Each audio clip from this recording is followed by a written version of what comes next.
অনেকক্ষণ ধরে একটা খেলা চলছে, এই যে রেডি করেছে খেলাটা, এটা হচ্ছে মানে এইখানে মেরে এই গামছার মধ্যে মেরে এই পয়সাটাকে আর গামছাটাকে দুটোকেই বাইরে ফেলতে হবে, পয়সাটা যেন ঘটির ভেতরে না পড়ে, আর ঘটিতে জল আছে, হ্যাঁ ঘটির উপরে যেন না থাকে। তো অনেকক্ষণ ধরে মা ট্রাই করেছে, বৌদি ত্রিশানবাবু সবাই ট্রাই করেছে, এখন এসছে ছোট বৌদি এসছে ট্রাই করতে। তো দেখা যাক। না না মারো, এই যে পয়সা পড়ে গেছে ঘটির ভেতরে, টাকাটা কারো হলো না, সবাই তোরা ভাগ করে নাই পয়সাটা।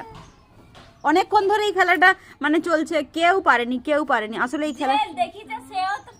সে ট্রাই করেনি অবশ্য, বলেছে নেক্সট ভিডিওতে দেখাবে। তো পারবেনি